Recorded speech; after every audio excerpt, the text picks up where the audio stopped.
Suaranya terdengar ya, sudah ya. Nah, eh, baik. Bismillah, insya Allah pada kesempatan ini eh, apa namanya kami akan memaparkan tokoh selanjutnya, ya, yaitu berkaitan tentang pemikiran tokoh yang sangat terkenal yaitu Noam Chomsky. Baik, kita langsung saja, ya. Yang pertama, sebelum kita masuk ke dalam pemikiran Noam Chomsky, ya, terlebih dahulu saya akan membacakan sedikit biografi yang berkenaan tentang beliau. Oke, dimulai dari nama, ya. Adapun nama asli dari Noam Chomsky itu ialah Noam Frank Chomsky, dan dia lahir di Philadelphia, Pennsylvania, tepatnya di apa namanya di Amerika pada tahun 1982. Adapun pendidikan Noam Chomsky yaitu dia mengambil studinya di Universitas Pennsylvania dan dia bergabung di komunitas sosial di Universitas Harvard pada tahun 1951 hingga 1955 dan mendapatkan gelar PhD dalam bidang linguistik pada tahun 1955. Terus kemudian dia melanjutkan pasca sarjananya di Departemen Bahasa dan Linguistik Modern di Institut Teknologi Massachusetts dan diangkat menjadi profesor pada tahun 1976. Di poin selanjutnya tentang keluarga Noam Chomsky, ya, Noam Chomsky itu dilahirkan oleh atau dirawat oleh Dr. William Z. Chomsky dan ibunya yang bernama Elsie Simonovsky. Dan sedikit tentang ayah beliau, ya. Ayahnya dikenal sebagai ahli bahasa juga, ya, yaitu ahli gramatika bahasa Ibrani, ya, yang sangat terkenal pada namanya. Dan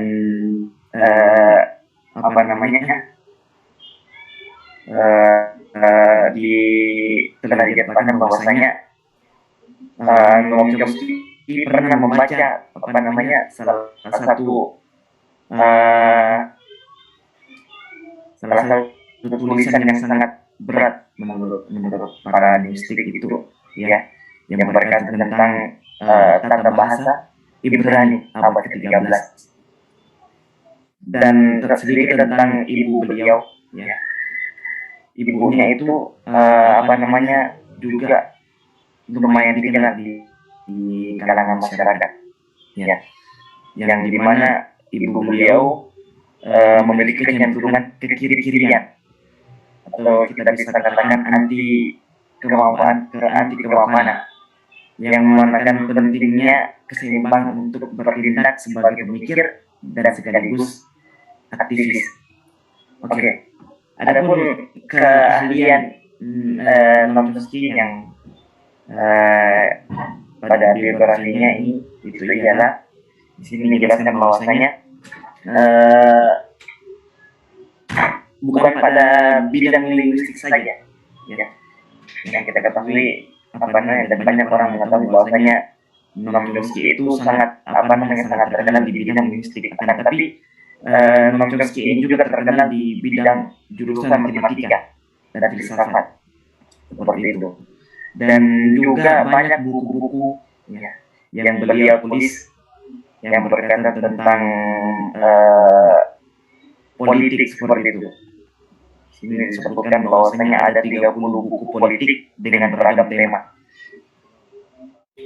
Oke, terus kita masuk pada poin kedua, yaitu konsep bahasa menurut Noam Chomsky.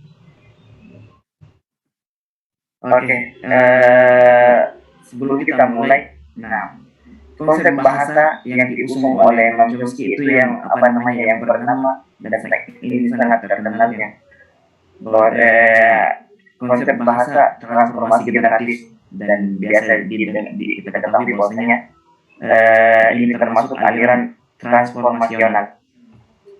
Dan sedikit kita membahas tentang aliran transformasi ini, ya. Konsep ini beliau usung untuk penolakan dari teori bahasa dalam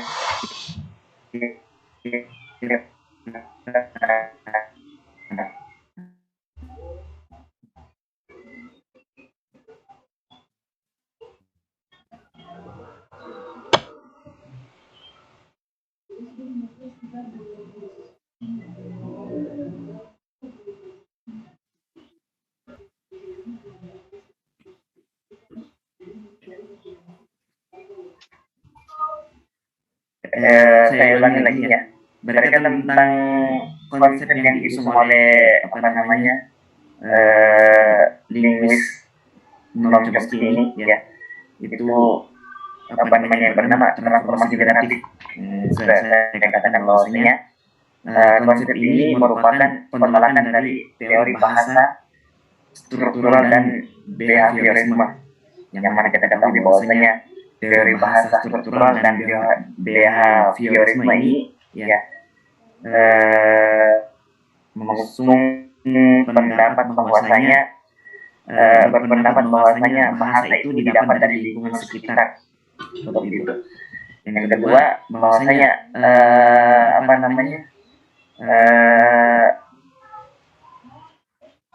bahasa itu didapatkan dari lingkungan sekitar yang tadi. Kita lanjutkan lagi berkaitan tentang transformasi generatif ini, ya. Kita tahu bahwasanya terdiri dari dua kata, yang pertama transformasi dan yang kedua generatif. Adapun transformasi itu yaitu adalah merubah dan menyusun kembali suatu struktur.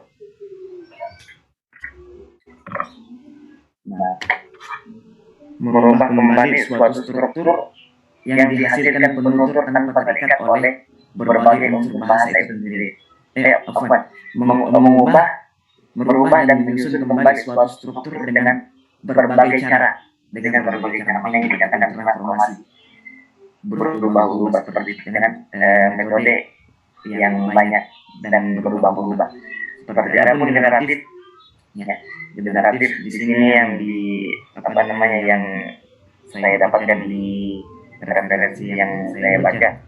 Yang generatif mempunyai dua makna. Yang pertama mempunyai dua maksud. Yang pertama produktivitas dan kreativitas, dan yang kedua keformalan dan eksplisit, ya. Adapun produktivitas dan kreativitas di sini itu adalah sesuatu yang dihasilkan penutur tanpa terikat oleh berbagai unsur bahasa itu sendiri. Baik, bahasa itu tergantung dari penutur sendiri, apa yang ingin disampaikan, dengan mengikat seluruh unsur bahasa itu. Yang kedua,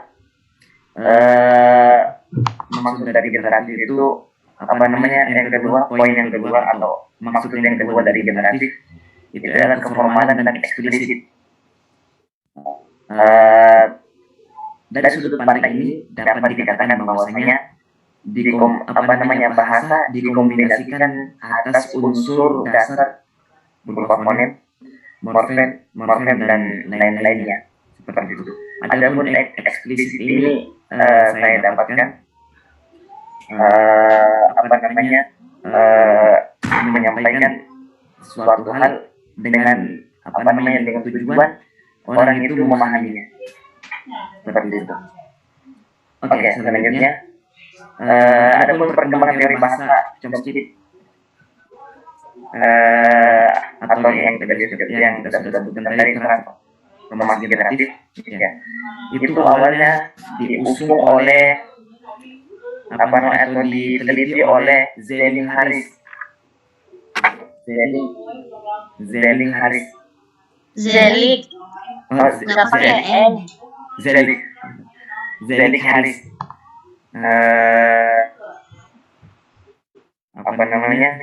Pada tahun 1952 sampai dengan 1957 dengan penelitian transformasi. Setelah itu ada salah satu muridnya yaitu Chomsky, ya, melanjutkan penelitian tersebut dan dia tulis di beberapa bukunya, dan teori itu berkembang sampai puluhan tahun. Dan di sini tertulis bahwasanya dari tahun 1957 sampai 1975 berkembang dari sintaktik struktur dan dia kembangkan lagi di tulisan yang lainnya atau di teori yang lainnya, yaitu aspek of the theory of synthetic. Selanjutnya standar teori, dan direvisi lagi bahwasanya standar teori ini direvisi menjadi extended standar teori. Terus datang lagi setelahnya revisi dalam barunya revisi extended, dan yang terakhir government and building theory. Seperti itu.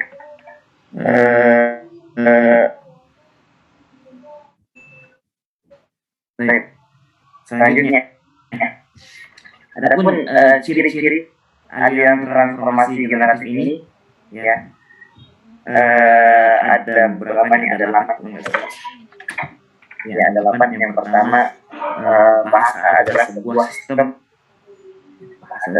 sistem yang mana Chomsky mendefinisikan bahwasanya bahasa itu sebagai kumpulan beberapa kalimat. Setiap kalimat dibatasi oleh panjangnya kata dan tersusun dari kumpulan unsur-unsur tertentu. Ciri yang kedua yaitu bahasa bersifat mentalistik atau kejiwaan. Ya. Aliran ini beranggapan bahwa proses bahasa bukan hanya proses ranggap-tanggap, rangsang-tanggap semata, akan tetapi bahasa adalah sebuah proses kejiwaan. Adapun kata generatif itu sendiri menunjukkan arti bahwa bahasa memiliki kreativitas tanpa batas, terlebih pada pembentukan dan perubahan kalimat, dan juga makna yang akan dihasilkan haruslah tepat dan sesuai dengan kata bahasa. Itu dia maksud dari bahasa bersifat mentalistik dan kejiwaan. Yang ketiga, bahasa merupakan innate atau warisan keturunan. Aliran ini beranggapan penuh bahwa bahasa merupakan faktor innate atau warisan keturunan. Bahasa manusia lahir dengan kapasitas genetik juga mempengaruhi kemampuan kita memahami bahasa di sekitar kita, yang hasilnya adalah sebuah konstruksi sistem bahasa yang tertanam dalam diri kita. Kembali pada bahasa itu adalah warisan keturunan. Ya. Sebagaimana yang kita sudah jelaskan bahwasanya transformasi generatif ini, ya, itu pemrograman bahasanya itu dari keturunan, seperti dari genetik. ya, bukan beda dari aliran yang lain seperti struktural dan behaviorist, itu didapatkan dari lingkungan sekitar, seperti itu. Dan selanjutnya bahasa terdiri atas unsur kompetensi dan performansi. Masalah kreativitas dalam bahasa berpengaruh besar terhadap pemodelan bahasa. Demikian karena kreativitas akan membedakan adanya kompetensi atau alkifaya al-lughawiyah dan performansi pemakai bahasa performansi atau dikatakan al-ada al-kalami. Kompetensi adalah pengetahuan sebagaimana kita ketahui bahwasanya kompetensi adalah pengetahuan yang dimiliki pemakai bahasa tentang bahasanya, dan performansi berbahasa adalah pemakai bahasa itu sendiri dalam keadaan sebenarnya. Ya, atau kita bisa ringkas bahwasanya bahasa itu tergantung dari kompetensi atau performansi penutur, ya, seperti itu. Atas bahasa yang sudah didapatkan dari keturunannya atau genetiknya, seperti itu. Dan selanjutnya ciri yang kelima, ya, bahasa itu terdiri atas struktur luar dan struktur dalam. Adapun maksud dari struktur luar ini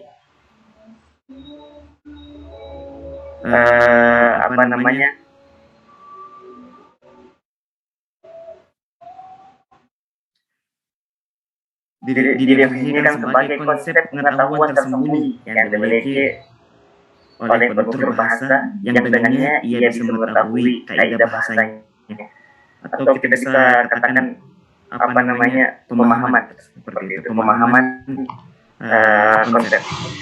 Adapun konsep adapun struktur luar yang dimaksud adalah fase akhir dalam proses pembentukan. Fase akhir dari proses pembentukan kaidah dalam membuat kalimat setelah mengaplikasikan kaidah-kaidah transformasi tertentu atas struktur dalamnya. Kita bisa katakan praktek seperti itu. Struktur dalam itu pemahaman dari kaidah-kaidah yang sudah diatur, dan struktur luar itu ialah pengaplikasian atau tatbik kaidah-kaidah transformasi tersebut. Ciri yang selanjutnya yaitu ialah bahasa bertolak dari kalimat atau dimulai dari kalimat, seperti itu. Baik. Menurut teori ini, menurut teori transformasi generatif ini, bahasa itu terdiri dari 3 buah komponen, yaitu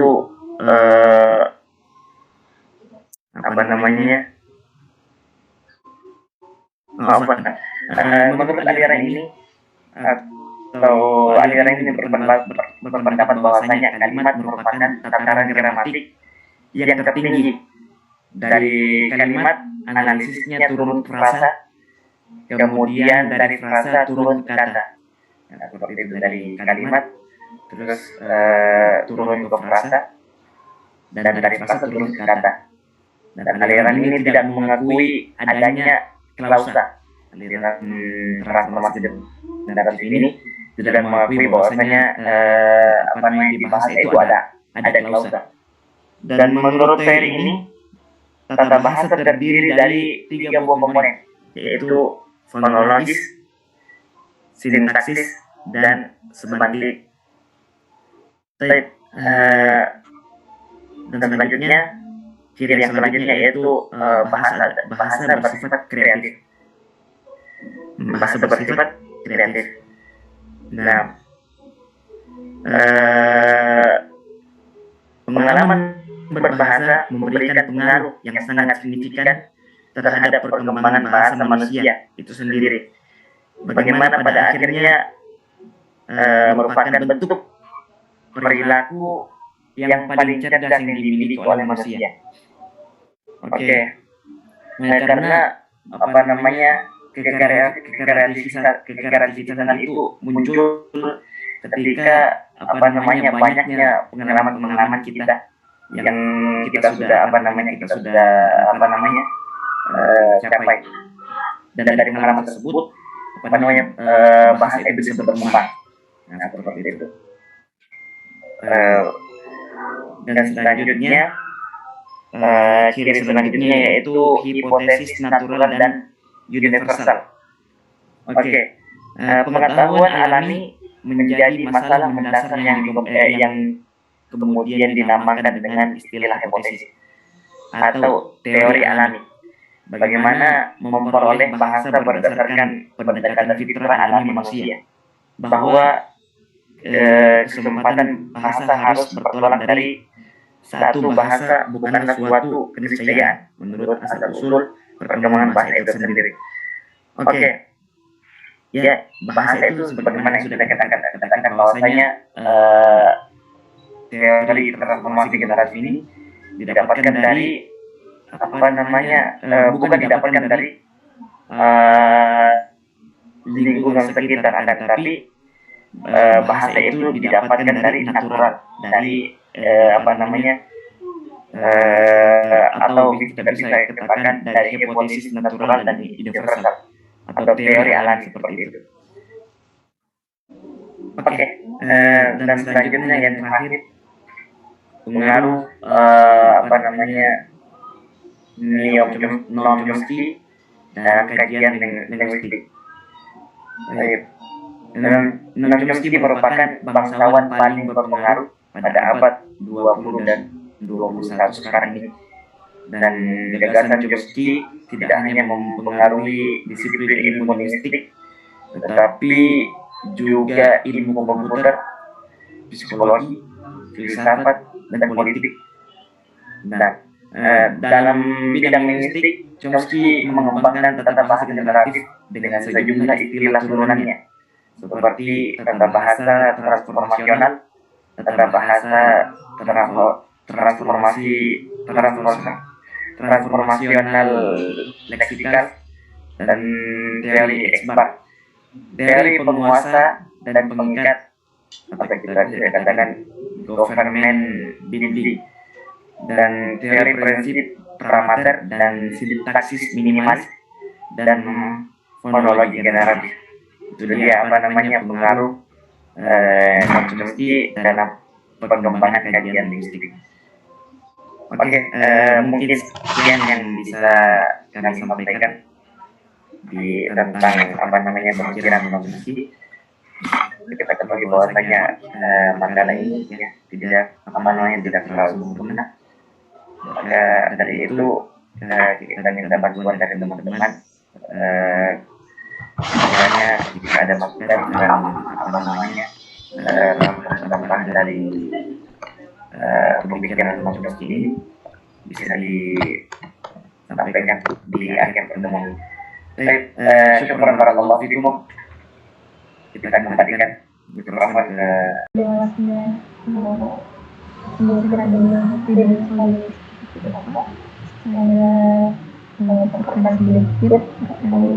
siapa itu?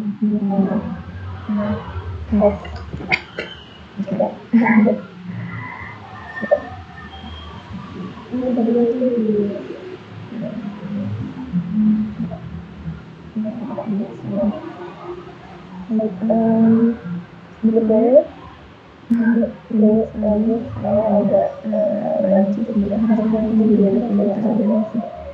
nanti kita bilang di next lagi.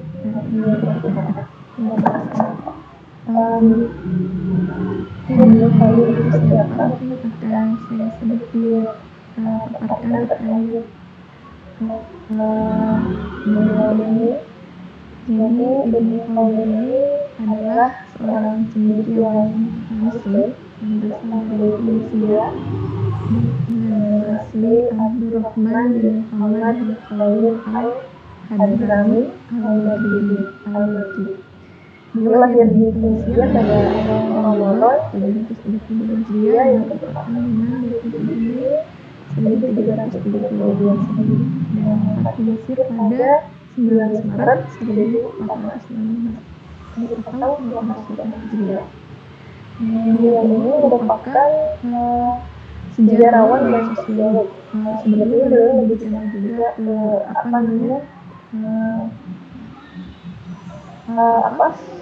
pakar atau ilmuwan sosiolog gitu. Tapi beliau juga diakui sebagai filosof yang merupakan filosof terbesar dari Islam. Tapi beliau ini tidak hanya dikenal di kalangan timur, namun juga di kalangan barat beliau cukup terkenal di ini. Beliau kalau dibilang kapabilitas dalam itu apa sih disebutnya cendekiawan gitu ya, cendekiawan yang tidak hanya ahli dalam satu bidang, kan banyak sekali bidang yang dikuasai oleh individu. Selain sosiologi, sejarah, filsuf, juga beliau merupakan seorang politikus di Jepang. Yang pastinya beliau juga salah satu linguis gitu ya. Kemudian sejak kecil memang beliau ini sudah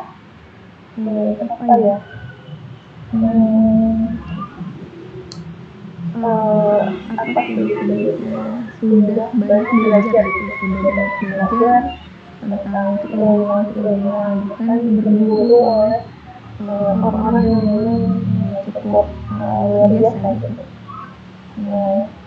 Di sini mungkin ada beberapa guru disebutkan di bawah yang beliau guru gitu ya, belajar pada beliau.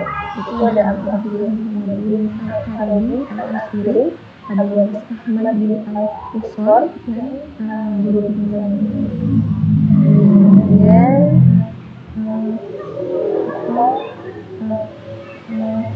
ketika beliau menjelang dewasa, beliau berhijrah ke Spanyol.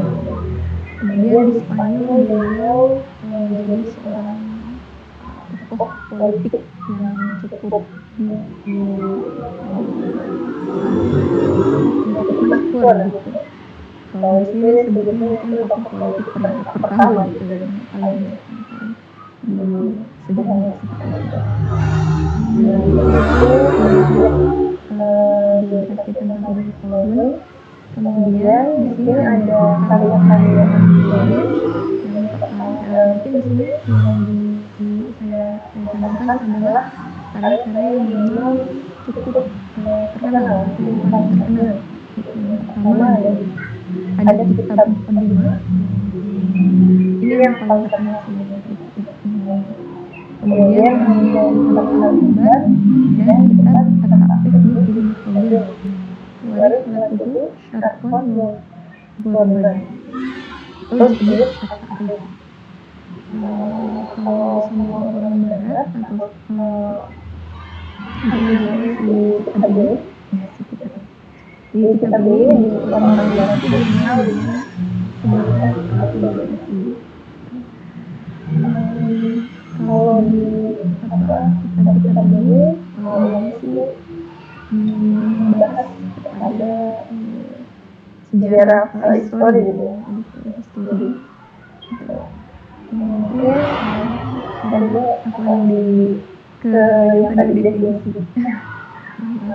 Ya, nah,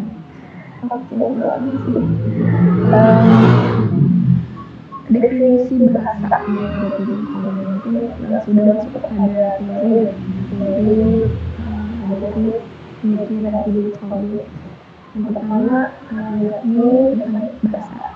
Ibnu Khaldun mendefinisikan bahasa kepada beberapa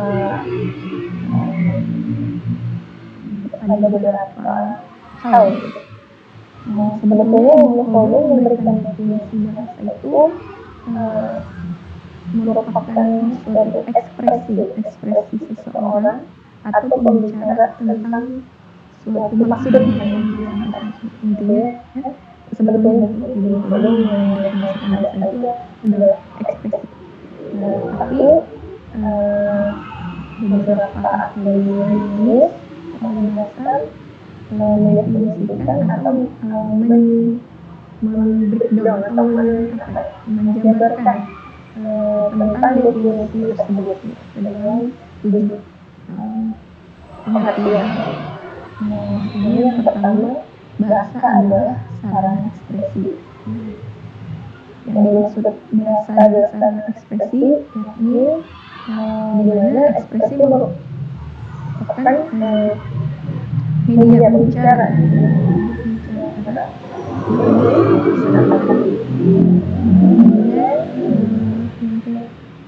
Kedua, bahasa adalah pekerjaan lidah.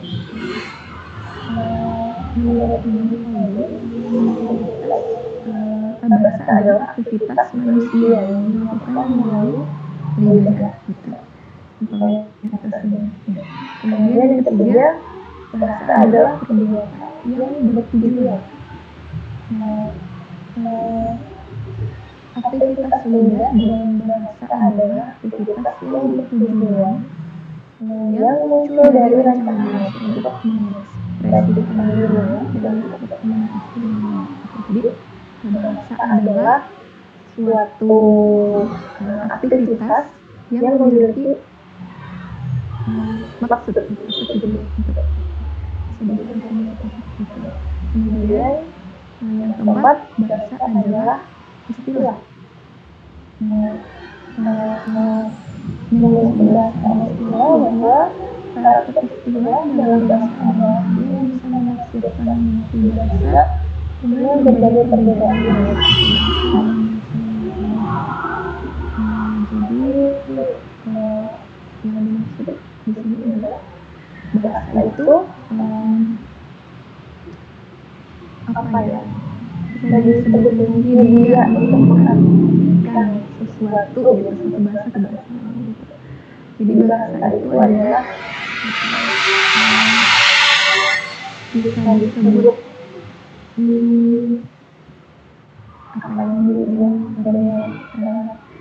media untuk menafsirkan suatu bahasa gitu ke bahasa lain.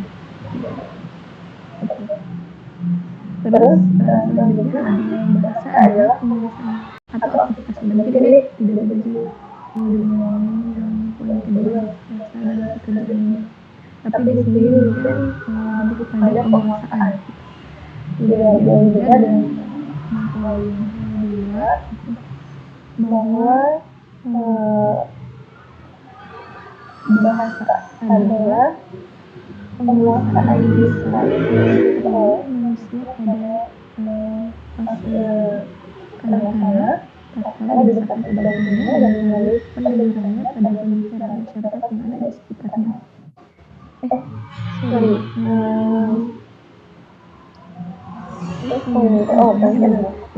Yang disebut adalah penguasaan lisan di sini adalah maka penguasaan adalah harus pada anggota yang berfungsi tersebut itu jadi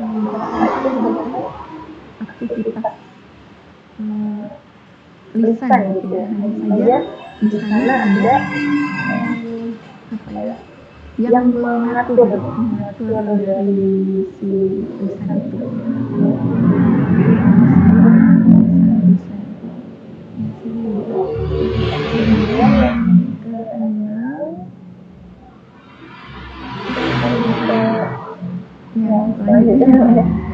Selanjutnya bahasa adalah keistimewaan manusia dalam kehidupan. Maksud di sini bahasa adalah penguasaan lisan yang diketahui manusia pada masa anak-anak atau didasarkan pada lingkungannya dan mulai pengaruhnya pada pembicaraan masyarakat sekitar. Jadi bahasa itu merupakan pemerahan yang mana didapat dari fase awal sampai fase lanjut. Terus bahasa masyarakat berbeda antara bahasa pada setiap bangsa sesuai dengan istilah-istilah. Jadi pasti antara satu bangsa dengan bangsa lain itu masing-masing gitu. Sehingga akan ada perbedaan di sana. Kemudian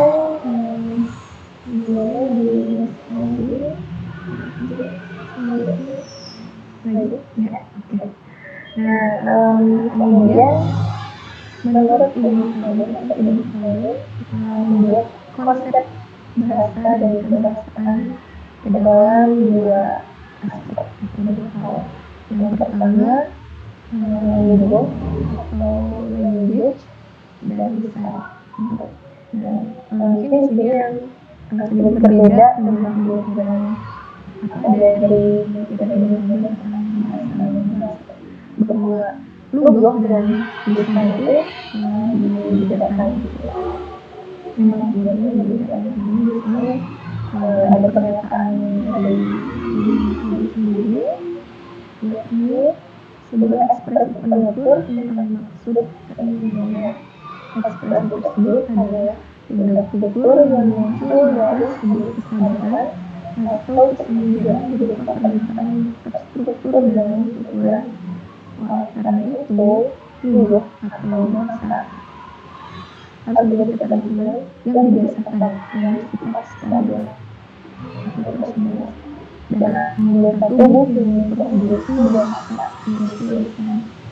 Adapun sistem terstruktur dan penerapan aktivitas lisan setiap bangsa didasarkan oleh istilah atau kosakata dan kaidah kebahasaan masing-masing. Jadi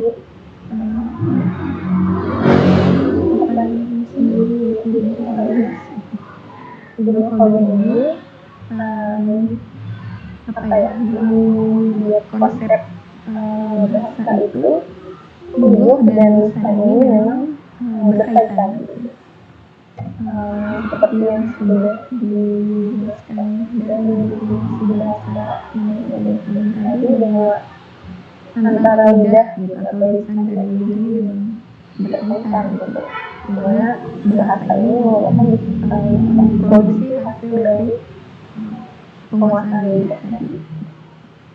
Kemudian yang kedua konsep bahasa dari Ibnu yakni malakah lisaniyah atau kompetensi kebahasaan dan ada alih kompetensi kebahasaan.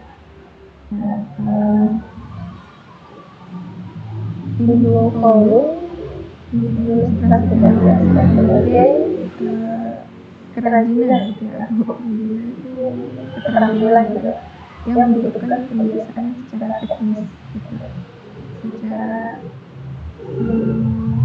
aktivitas gitu. Nah, kalau mungkin tadi yang di pemaparan sebelumnya apa teori yang itu berapa ya belakang ya nah kalau konsep pemaparan ini mungkin sejalan atau sama gitu sampai ini secara semuanya bahasa itu terbentuk berdasarkan keterampilan yang diberikan oleh lingkungan yaitu aktivitas gitu, kebiasaan.